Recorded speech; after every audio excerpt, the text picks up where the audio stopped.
नमस्कार दोस्तों, मेरा नाम है विमल सिंह। बालाजी स्टडी अड्डा में आपका स्वागत है। पेट के एग्जाम के लिए प्रैक्टिस सेट हम आपको करा रहे हैं। तो पांचवा प्रैक्टिस सेट का चौथा पार्ट सबसे लास्ट में हमने देखा था। पिछला वाला वीडियो साइड में आई बटन में वीडियो मिल जाएगा।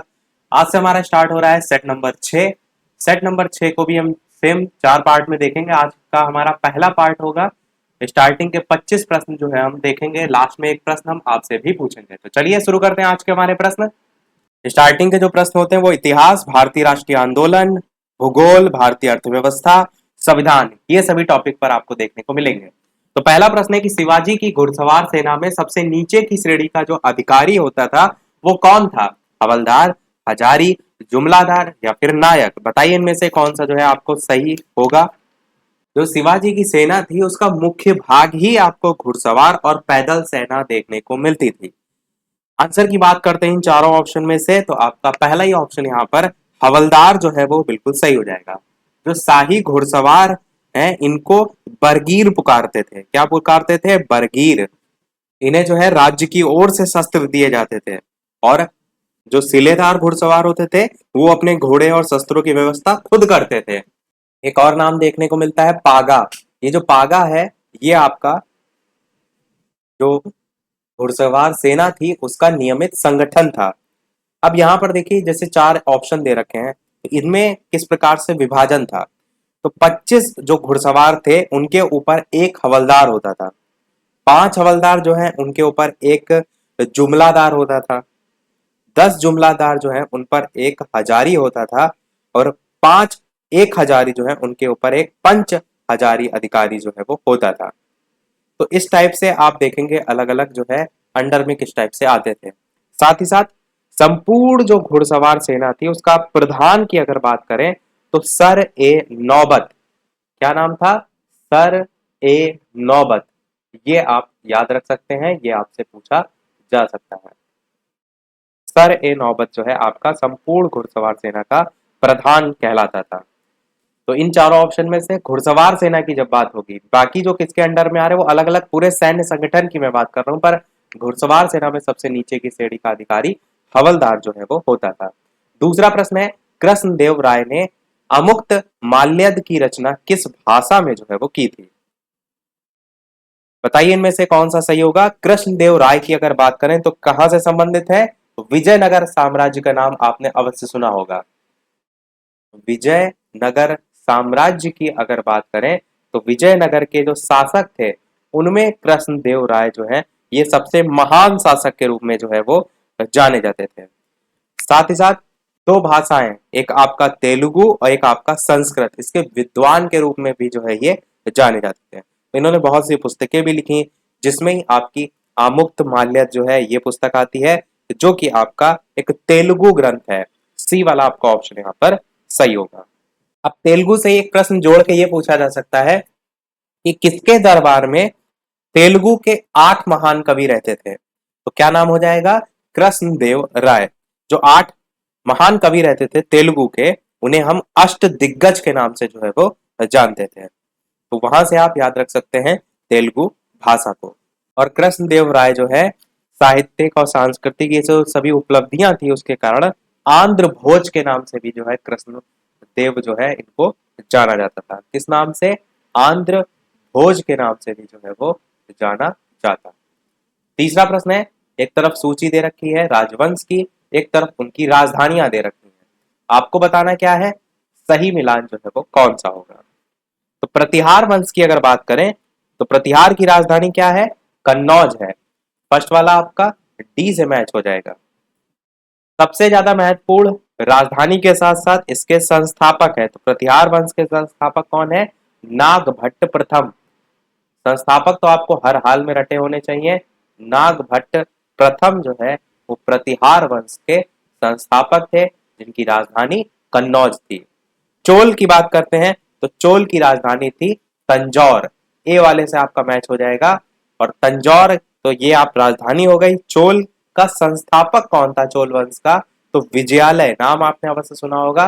विजयालय ये जो है चोल वंश के संस्थापक जो है वो थे। परमार वंश की बात करते हैं तो राजधानी थी इसकी धारा। बात करें अगर परमार के संस्थापक की तो उपेंद्र या फिर उपेंद्र या कृष्णराज, ये संस्थापक के रूप में जो है वो देखने को मिलते हैं। दो नाम देखने को कई बार इसलिए मिल जाते हैं, एक को संस्थापक माना जाता है और एक को वास्तविक संस्थापक, जैसे कि हम गुलाम वंश में कुतुबुद्दीन ऐबक और इल्तुतमिश को जो है वो देखते हैं। लास्ट है आपका सोलंकी। सोलंकी जो है इसकी राजधानी आपकी क्या हो जाएगी? अहिनलवाड़। बी वाला ऑप्शन जो बचा हुआ है यही हो जाएगी सोलंकी, या जिसको हम चालुक्य वंश भी कहते हैं, इसके संस्थापक थे मूलराज प्रथम। इसके संस्थापक थे मूलराज प्रथम। तो इस आधार पर आंसर आपका कौन सा सही हो जाएगा इन चारों ऑप्शन में से? तो डी वाला आपका सही हो जाएगा, क्योंकि फर्स्ट का डी है, सेकंड का ए है, थर्ड का सी है और फोर्थ का बी है। तो ये आपका आंसर हो जाएगा। अगला देखते हैं कि निम्नलिखित अभिलेखों में से किसमें चंद्रगुप्त मौर्य और अशोक दोनों के नामों का उल्लेख जो है वो किया गया है? सहबाजगढ़ी शिलालेख, मास्की लेख, रुद्रदामन का जूनागढ़ अभिलेख या फिर स्कंदगुप्त का जूनागढ़ अभिलेख। बताइए इनमें से कौन सा जो है वो सही होगा? चंद्रगुप्त मौर्य और अशोक दोनों का नाम देखने को मिलता है, ऐसा कौन सा अभिलेख है? उत्तर की बात कर लेते हैं तो बेहद ही महत्वपूर्ण प्रश्न है, स्कंदगुप्त का जूनागढ़ अभिलेख।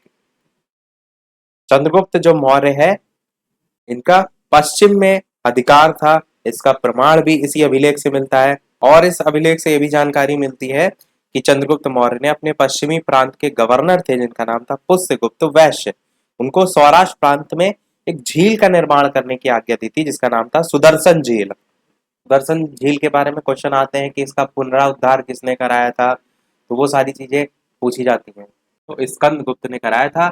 स्कंदगुप्त का जो जूनागढ़ अभिलेख है वहां से अशोक भी इसी प्रकार से संबंधित है। अगला देखते हैं आपका पांचवा, नचिकेता और यम के बीच सुप्रसिद्ध संवाद उल्लिखित है, किसमें है ये आपको बताना है?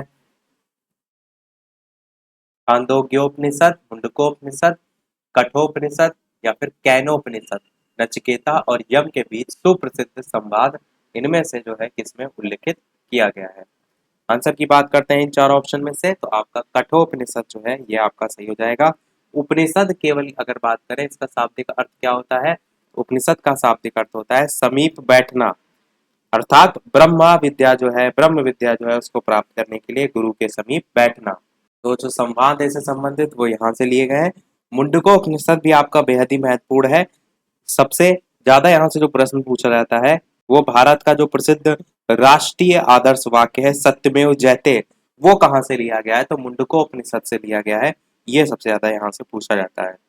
अच्छा, पहला ऑप्शन है इसके बारे में थोड़ा सा अगर एक पॉइंट आप चाहें तो याद रख सकते हैं कि छांदोग्य उपनिषद जो है इसमें देवकी पुत्र और जो घोर अंगिरस है उनके शिष्य के रूप में कृष्ण का उल्लेख जो है वो देखने को मिलता है। इसको हम अलग अलग छांदोग्य उपनिषद जो है वो पढ़ते हैं।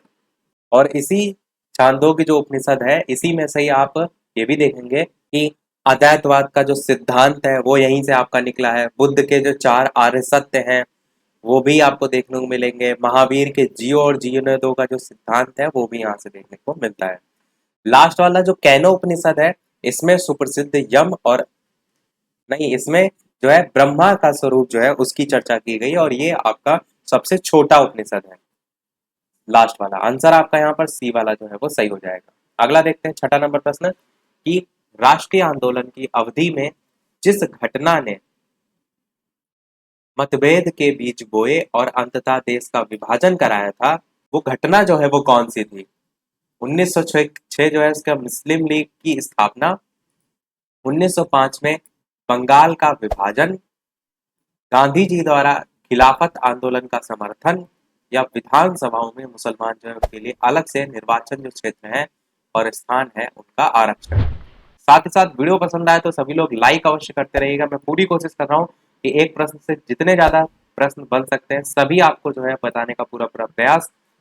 तो आप सभी भी वीडियो को लाइक और शेयर अवश्य जो है वो करते रहिएगा, मुझे भी आपके लाइक से मोटिवेशन मिलता रहे। तो चलिए आंसर की बात करते हैं फिर इन चारों ऑप्शन में से। तो आप क्या कहेंगे? डी वाला आपका ऑप्शन यहाँ पर सही होगा कि विधानसभाओं में मुसलमानों के लिए अलग से निर्वाचन क्षेत्र और स्थानों का जो आरक्षण था ये वो घटना थी राष्ट्र आंदोलन की अवधि में जिसने मतभेद के बीज बोए और अंततः आखिरी में आपको देश का विभाजन भी देखने को जो है वो मिला। तो आपका डी वाला ऑप्शन सही होगा। और ये जो अलग से विधानसभाओं में मुसलमानों के लिए अलग निर्वाचन क्षेत्र और स्थानों का जो आरक्षण है वो 1909 का जो मार्ले मिंटो सुधार था वहां से आपको स्टार्टिंग देखने को मिला। स्टार्टिंग में तो वो छोटा स्वरूप था, पर जब राजनीतिक पार्टियां धीरे धीरे बढ़ती जाती हैं आप जानते हैं, तो फिर यही स्वरूप बड़ा देखने को मिला और फिर बाद में तो विभाजन का स्वरूप देखने को मिला। अगला देखते हैं आपका प्रश्न 7वां कि निम्नलिखित जो कथन है उन पर विचार कीजिए। भारत छोड़ो आंदोलन प्रारंभ करने के पूर्व दिन महात्मा गांधी जी ने सरकारी कर्मचारियों को त्यागपत्र देने को कहा, सैनिकों को अपना पद छोड़ने को कहा, राजसी जो रियासत है उनके राजाओं को अपनी जनता की प्रभुसत्ता स्वीकार करने को कहा। 3 पॉइंट दे रखे हैं, तो बताना आपको ये है कि सही इनमें से कौन सा जो है वो होगा। पहला दूसरा, दूसरा तीसरा, केवल तीसरा, पहला दूसरा तीसरा, तीनों। चलिए आंसर की बात करते हैं। तो भारत छोड़ो आंदोलन आरंभ करने से पहले महात्मा गांधी जी ने अपना जो भाषण दिया था उसमें अलग अलग वर्गों को शामिल किया था, जिसमें आपका तीसरा वाला बिल्कुल सही है कि राजसी रियासत के राजाओं को अपनी जनता की प्रभुसत्ता स्वीकार करने को जो है वो कहा। तो केवल तीसरा यहाँ पर जो है वो सही है, बाकी पहला दूसरा जो है वो गलत है। यहाँ पर लिखा है कि सरकारी कर्मचारियों को त्यागपत्र या सैनिकों का अपना पद छोड़ने के लिए कहा है, तो ऐसा नहीं कहा था। उन्होंने ये कहा था कि आप नौकरी अपनी बरकरार रखिए, बने रहिए, पर जो कांग्रेस के प्रति अपनी निष्ठा है उसको दिखाइए। ये चीज उनका मेन मकसद था। जैसे कि सैनिक जो है अपने देशवासियों पर गोली चलाने से सीधे सीधे मना कर दें और राजा महाराजा जो है वो भारतीय जनता की प्रभुसत्ता स्वीकार करें। तो ये सारी चीजें आपको देखने को मिली। 8वां प्रश्न देखते हैं। मोतीलाल नेहरू और सीआर दास द्वारा 1923 ईस्वी में गठित पार्टी का नाम जो है वो क्या था? बेहद ही महत्वपूर्ण पार्टी है। ये प्रश्न आपको मैंने पहले भी कराया है। बताइए इनमें से कौन सा जो है वो सही होगा। Independence Party, Ghadar Party, Swaraj Party, Indian National Party, कौन सा इनमें से सही होगा?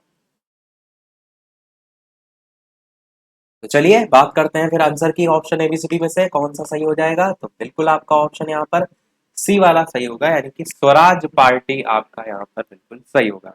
सीआर दास और मोतीलाल जो नेहरू है इन्होंने 1923 दिसंबर माह था जिसमें कांग्रेस अधिवेशन में नया कार्यक्रम जो है उससे संबंधित प्रस्ताव रखा था। और ये आपका 1923 नहीं 1922 से स्टार्ट हुआ था। मैंने बताया दिसंबर माह, दिसंबर 1922 जो है इसमें आपका सीआर दास और मोतीलाल नेहरू जो है उन्होंने कांग्रेस अधिवेशन में जो है जो एक नया कार्यक्रम है उससे संबंध प्रस्ताव रखा था। पर यहाँ पर क्या हुआ, विरोध बहुत बड़ा देखने को मिला, जिसमें कांग्रेस का जो दूसरा खेमा था जिसमें सरदार वल्लभ भाई पटेल, श्री राजगोपालचारी, राजेंद्र प्रसाद, तो उन्होंने इन सब ने विरोध किया। और इसके अगर पक्ष में बात करें तो मात्र 890 वोट पड़े थे और विपक्ष में जो है 1784 वोट जो है वो पड़ गए। तो इससे ये तो क्लियर हो गया कि ये यहाँ पर जाकर जो इनका मत था वो नामंजूर हो गया। फिर 1900 दिसंबर 1922 की मैंने बात की, फिर आया आपका 1923 का टाइम। तो 1 जनवरी 1923 जब आया तब क्या किया, मोतीलाल नेहरू और सीआर दास जो है इन्होंने मिलके अपने पद से इस्तीफा दे दिया और एक नया जो है पार्टी, नई पार्टी कांग्रेस खिलाफ स्वराज पार्टी के गठन की घोषणा की थी। बाद में इसका नाम स्वराज पार्टी जो है वो रखा गया था। अध्यक्ष इसके पूछे जाए तो सीआर दास जो है इसके अध्यक्ष थे और मोतीलाल नेहरू जो है वो महामंत्रियों में जो है वो आते हैं। और अन्य सहयोगी में विट्ठल भाई पटेल, मदन मोहन मालवीय, अयंगर, ऐसे नाम सभी देखने को मिलते हैं। 9वां प्रश्न है 1904 में क्रांतिकारी संगठन अभिनव भारत संगठित किया गया था। कहाँ किया गया था ये आपको बताना है। उड़ीसा, बंगाल, उत्तर प्रदेश, महाराष्ट्र। बताइए इन 4 ऑप्शन में से कौन सा जो है वो सही होगा। आंसर की बात करते हैं तो आपका अभिनव भारत जो संगठित किया गया था 1904 में वो महाराष्ट्र में जो है वो किया गया था। इसके द्वारा किया गया था तो विनायक दामोदर विनायक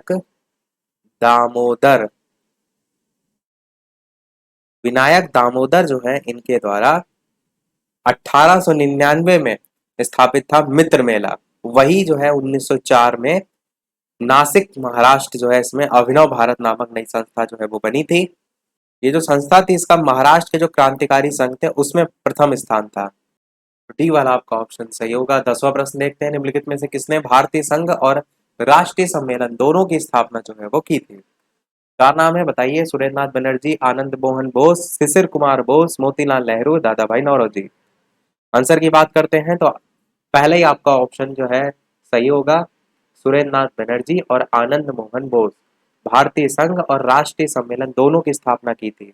कब की थी? तो 1876 में, 1876 में बंगाल के युवा राष्ट्रवादी जो थे उन्होंने सुरेंद्र नाथ बनर्जी और आनंद मोहन बोस के नेतृत्व में इंडियन एसोसिएशन का गठन किया था और दिसंबर 1883 में इंडियन एसोसिएशन जो है उसने अखिल भारतीय राष्ट्रीय सम्मेलन का आयोजन जो है वो किया था।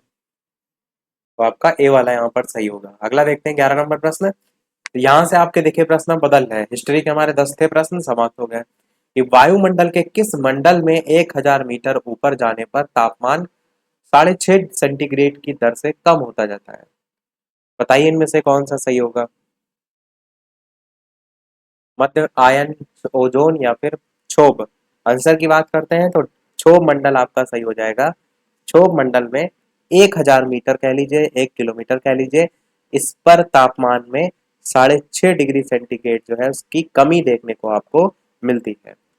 साथ ही यहाँ पर सबसे ज्यादा जो प्रश्न पूछा जाता है वो पूछा जाता है कि मौसम संबंधी जो घटनाएं होती हैं जैसे बादल, ओला, कोहरा, तुषार, मेघ गर्जन, आंधी, तूफान, ये सब कहाँ होती हैं घटनाएं?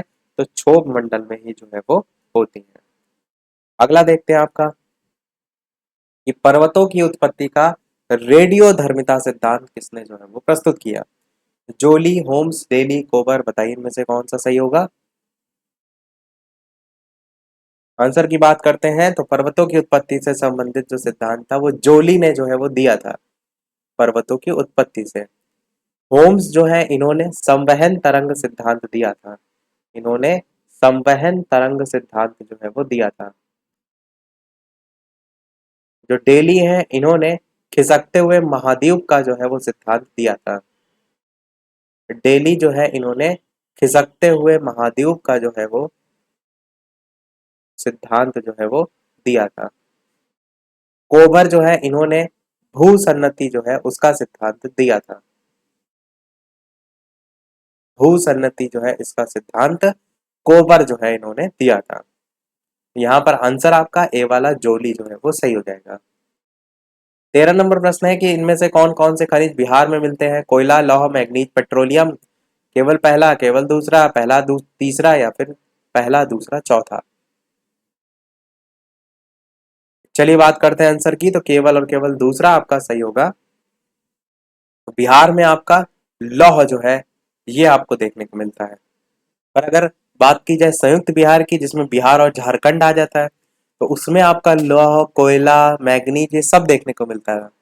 परंतु झारखंड के गठन जब हो गया उसके बाद बिहार में आपको लौह के जो अयस्क हैं जैसे पायराइट हो गया, बॉक्साइट है, फेल्सपार है, ग्रेनाइट है, ये सब देखने को मिलता है। तो मुख्य तौर पर आप लौह जो है ऑप्शन के अकॉर्डिंग जो है वो कह सकते हैं। 14 नंबर प्रश्न है, सूची 1 और 2 दे रखी है, एक तरफ नगर दे रखे हैं, एक तरफ नदियां दे रखी हैं। आपको मिलान करना है और बताना है कौन सा जो है वो किससे मैच होगा। तो यहाँ पर जो हमने बताया है वो कानपुर वाला आपको कई बार बताया है कि कानपुर जो है ये गंगा नदी के तट पर जो है वो स्थित है। तो सी वाला तो आपका फर्स्ट से मैच होगा। सी वाला फर्स्ट से देखेंगे तो केवल और केवल बी वाले ऑप्शन में ही है। तो बाकी आपको ऑप्शन चेक करने की भी आवश्यकता नहीं है यदि आपको कानपुर वाला पता है। बाकी की भी बात कर लेते हैं तो गोरखपुर आपका राप्ती नदी जो है इसके तट पर स्थित है। फैजाबाद जो है आपका सरयू जो है इसकी नदी पर जो है वो तट पर स्थित है। अयोध्या अगर आपको ऑप्शन में देखने मिले तो भी आपको सरयू नदी ही जो है वो टिक करना है।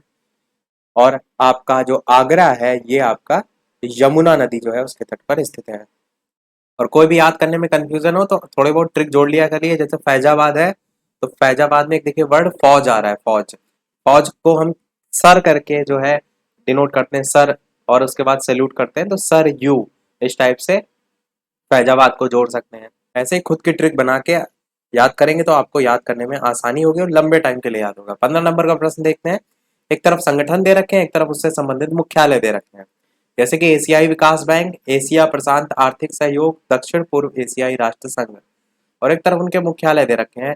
आपको मिलान करना है, बताना है कौन सा सही होगा। तो सबसे पहला एशियाई विकास बैंक, तो आप सभी जानते हैं इसका जो मुख्यालय है फिलीपींस में होता है, पर फिलीपींस यहाँ है इसलिए नहीं क्योंकि प्रश्न में ये पूछा गया इनमें से सही कौन सा है। सही मिलान आपको नहीं करना है, यानी पहला वाला गलत है। एशिया विकास बैंक टोक्यो तो आपका बिल्कुल नहीं होगा। एशिया विकास बैंक आपका मनीला,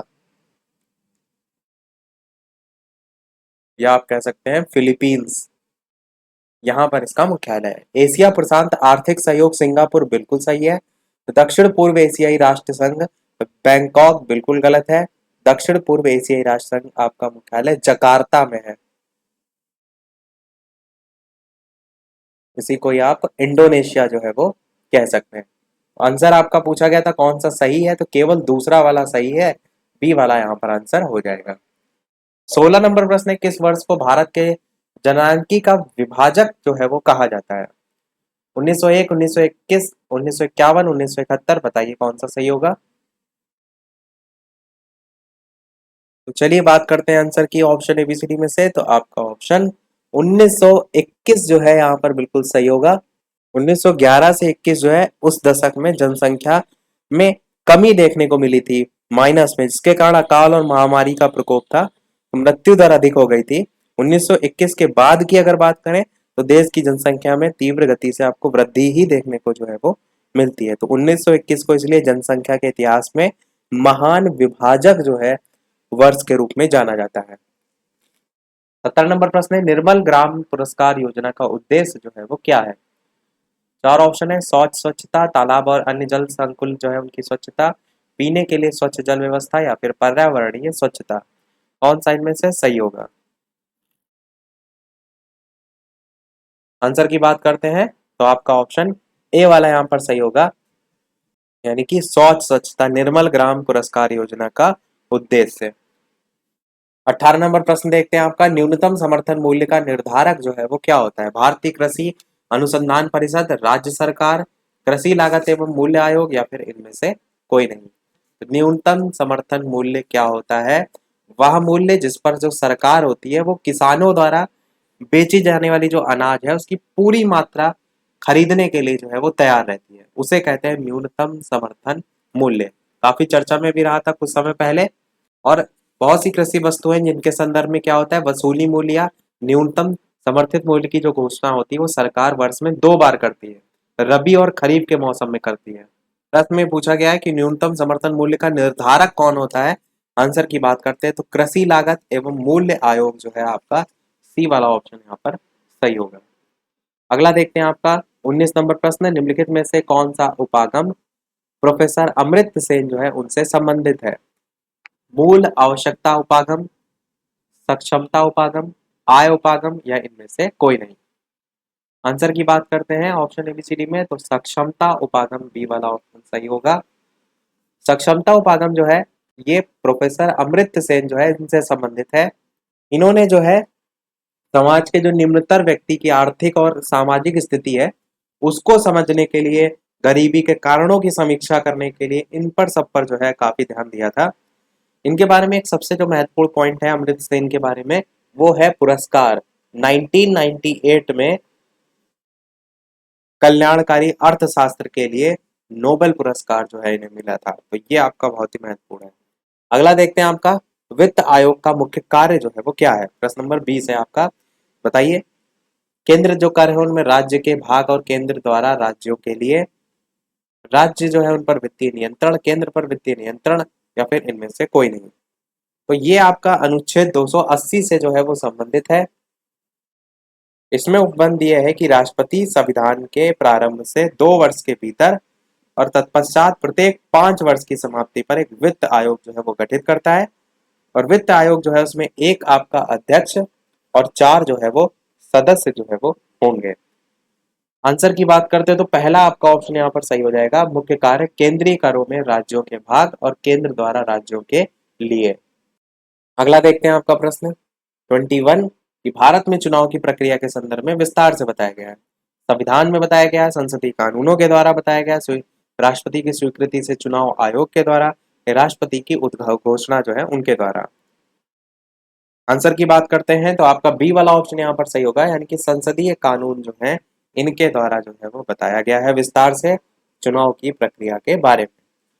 अगला प्रश्न आपका बेहद ही महत्वपूर्ण है कि सर्वोच्च न्यायालय का जो न्यायाधीश अपना त्यागपत्र लिख कर देता है किसको, मुख्य न्यायाधीश को, या फिर राष्ट्रपति को, या फिर प्रधानमंत्री को, या फिर विधि मंत्री को। बताइए इनमें से कौन सा जो है वो सही होगा। सर्वोच्च न्यायालय का जो न्यायाधीश है वो यदि अपना त्याग पत्र देना चाहे तो किसको जो है वो देगा। आंसर की बात करते हैं ऑप्शन एबीसीडी में से, तो राष्ट्रपति आपका यहाँ पर जो है बिल्कुल सही हो जाएगा, जो सर्वोच्च न्यायालय जो है उसका न्यायाधीश होता है। सेवानिवृत्ति की आयु मैंने आपको बताई थी 65 वर्ष होती है। और बात करें अगर हटाने की तो अनुच्छेद 124 और ब्रैकेट में 1 ये आपका आर्टिकल होता है, सर्वोच्च न्यायालय के किसी भी न्यायाधीश को उसके पद से केवल प्रमाणित दुर्व्यवहार या अक्षमता के आधार पर महाभियोग द्वारा हटाया जा सकता है। अगला देखते हैं आपका प्रश्न कि क्षेत्रीय परिषद का अध्यक्ष जो है वो कौन होता है। मुख्यमंत्री और इसका मनोनयन भारत का प्रधानमंत्री करता है, केंद्रीय मंत्री और उसका मनोनयन भारत का राष्ट्रपति करता है, या फिर गृह मंत्री यह पदेन होता है और यह पदेन होता है, या फिर भारत का उपराष्ट्रपति। बताइए इनमें से कौन सा जो है वो सही होगा। आंसर की बात करते हैं तो आपका ऑप्शन सी वाला यहाँ पर सही होगा। क्षेत्रीय परिषद का अध्यक्ष होता है गृह मंत्री और यह जो है वो पदेन होता है। स्टार्टिंग में आपकी क्षेत्रीय परिषदें नहीं होती थी। 21 दिसंबर 1955 का टाइम था जब राज्य पुनर्गठन आयोग की रिपोर्ट थी जिस पर संसद में विचार किया गया, और उस समय के प्रधानमंत्री थे 1955 की टाइम की बात है, तो पंडित जवाहरलाल नेहरू प्रधानमंत्री थे। तो उस समय आपका जो सलाहकारी परिषद है उनका गठन का सुझाव दिया गया था। वर्तमान समय में अगर बात करें तो 5 क्षेत्रीय परिषदें जो है वो कार्यरत हैं, और इनका जो गठन है क्षेत्रीय परिषद का ये राष्ट्रपति के द्वारा जो है वो किया जाता है। अगला देखते हैं आपका सेकंड लास्ट प्रश्न 24 नंबर। स्टार्टिंग मैंने बताया था 25 तक हम प्रश्न देखेंगे, लास्ट में एक प्रश्न हम आपसे भी पूछेंगे। तो 24 नंबर प्रश्न है आपका कि निम्नलिखित में से एक भारतीय संविधान के अंतर्गत राज्य का नीति निर्देशक तत्व जो है वो नहीं है। लोक कल्याण की अभिवृद्धि करना, एक रूप सिविल संहिता प्राप्त करना, अंतरराष्ट्रीय शांति की अभिवृद्धि करना, या फिर युवकों को रोजगार देना। आंसर की बात करते हैं चार ऑप्शन में से, तो डी वाला आपका ऑप्शन सही होगा, यानी कि युवकों को रोजगार देना। ये आप कहेंगे कि भारतीय संविधान के अंतर्गत राज्य के जो नीति निर्देशक तत्व हैं उसमें जो है वो नहीं है, बाकी सभी जो है आपके आ जाते हैं। और नीति निर्देशक सिद्धांत का वर्णन संविधान का कौन सा भाग है, भाग 4 है। कौन सा अनुच्छेद है, 36 से 51 है, इसमें जो है वो वर्णन किया गया है। और कहां से लिए गए हैं नीति निर्देशक सिद्धांत, तो आयरलैंड जो है इसके संविधान से जो है वो लिए गए हैं। देखते हैं हमारा अगला और इस वीडियो का लास्ट प्रश्न। इसके अलावा वीडियो अभी तक आपने लाइक ना किया हो तो सभी लोग वीडियो को लाइक भी अवश्य करते रहिएगा। चैनल पर नए हो सब्सक्राइब करके जुड़ जाइएगा। इससे पहले के वीडियो ना देखे हो तो प्लेलिस्ट हमने अलग से बना रखी है PET UP triple S C practice set name से, और उसमें जा करके इससे पहले के प्रश्न जो है आप देख सकते हैं, सेट प्रैक्टिस कर सकते हैं। और साथ ही साथ वीडियो में लाइव टाइमिंग भी मैं अपडेट कर देता हूं, तो शाम के 8 बजे जो है पेट के एग्जाम के लिए आप जो ये प्रैक्टिस सेट देख रहे हैं इसकी लाइव टाइमिंग है, और एक दोपहर के 3 बजे भी है, तो उस समय भी आकर आप वीडियो देख सकते हैं। 25 नंबर प्रश्न आपका लास्ट है कि भारतीय संविधान में किस अनुच्छेद के प्रावधानों के अंतर्गत संशोधन जो है वो किया जा सकता है। 368, 360, 356, 352, बताइए कौन सा इनमें से सही होगा। तो चलिए आंसर की बात करते हैं ऑप्शन एबीसीडी में से, तो आपका पहला ही ऑप्शन 368 आर्टिकल यहाँ पर सही हो जाएगा। संविधान का संशोधन करने की संसद की जो शक्ति है वो इसी के अंतर्गत जो है वो आती है। अनुच्छेद 360 मैंने आपको बताया था वित्तीय आपातकाल से संबंधित है। अनुच्छेद 356 भी मैंने आपको बताया था राज्यों में संवैधानिक तंत्र अगर विफल हो जाता है तो उस दशा में इस आर्टिकल का यूज किया जाता है, जिसमें राष्ट्रपति शासन आपको देखने को मिलता है। 352 भी मैंने आपको बताया था कि आपातकाल की घोषणा या राष्ट्रीय आपातकाल आप कह सकते हैं अनुच्छेद 352 में जो है वो लगता है। अभी रिवाइज कर लिया हमने। अब देखते हैं हमारा वो प्रश्न, जैसा कि सभी वीडियो में हम आपसे एक न एक प्रश्न पूछते हैं। तो इस वीडियो का हम आपसे प्रश्न पूछ रहे हैं मैथ का, क्योंकि आप लोग जब तक लगाएंगे नहीं तब तक आपको आएगी नहीं। तो आसान सा प्रश्न है, उम्मीद करते हैं सभी का आंसर आएगा कि एक 2 अंकों की संख्या के अंकों का योग 11 है। यदि हम उसके अंकों को परस्पर बदल देते हैं तो बनी हुई नई संख्या मूल से 45 कम हो जाती है। तो मूल संख्या आपको बतानी है। ए ऑप्शन है 92, बी ऑप्शन है 56, सी ऑप्शन है 65 और डी ऑप्शन है 83। अपना आंसर वीडियो के मेन कमेंट में टाइप करके बताइएगा। इस प्रश्न को आप ऑप्शन से भी कर सकते हैं, एक्स मान के भी कर सकते हैं, जो भी आपको इजी लगे आप करिएगा, पर आंसर अपना अवश्य बताइएगा। तो मिलते हैं चलिए फिर अगले वीडियो में कुछ नए प्रश्नों के साथ, नए टॉपिक के साथ। तब तक के लिए नमस्कार, जय हिंद।